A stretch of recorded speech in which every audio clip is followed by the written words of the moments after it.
د ملګری ته پوس کړی دی چې یو کس د خور حق وي او پلار یې مړ وي ازمه که خرڅ کی او خور له کې څور نه کی دې کس قرباني کی کنه کی جواب دار چې کله د چا مال حرام وي داغه قرباني واځي نه بلکې داغه منظورم نه قبليږي. ها حدیث صحیح کې دا راغلی نبی صلی الله علیه وسلم فرمایلی دی لا يقبل الله صلاة بغیر طهور ولا صدقه من غلول.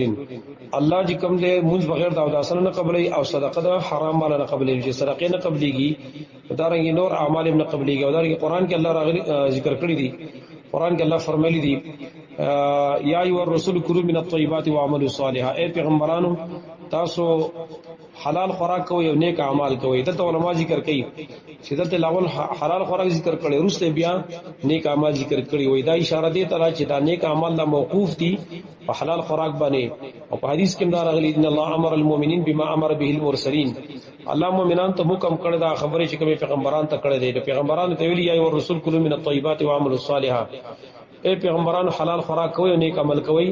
او مؤمنانو ته ویلي یا ایو الذین آمنوا کلوا من طیبات ما رزقناکم. ایمان ولو حلال خوراک کوئ کوم چې موږ تاسو درکړی دی. ثم ذکر الرجل بیا نبی صلی الله ذکر کو یطیل اشعث اغبر یطیل السفر اشعث اغبر وک سفر کوي ببر سری او دغه دوړ په لګیدلی وي او یمد یدی له سماء او اسمان ته لاسونه د کړي یقول یا رب یا رب او دیو چې زما رب دعاګانې کوي. لیکن مطعم حرام ومشرب حرام وملبس حرام وغذي بالحرام. لیکن خوراک حرام اسکا کې حرام لباس حرام غذا ته حرام ورکړل شوی دا چې فن یستجاب له کوم جن بر دعا قبول کړي شي. لہذا رچا سره چې پر دې حق ور سره کې د خور حق ور سره یا د بچا حق ور سره دا